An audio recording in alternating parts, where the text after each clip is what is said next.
ውሎ እንዴት ነው? ውጊያው እንዴት ነው?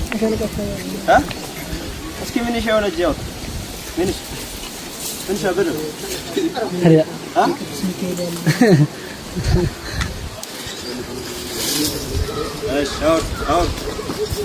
ፖሊስ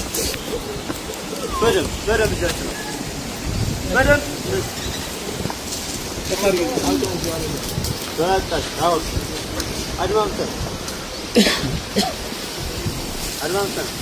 በደም አንተ ምንድን ነበር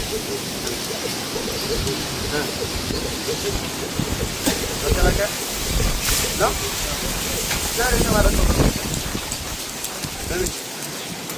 ከመከላከያ ወደ ምን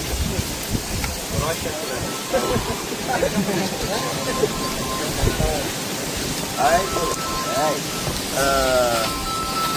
ምንድነው እንኳን ማረክናችሁ ነው ዙሩ መማረክ ደብሮ ነበር ታክቶናል ሁሉ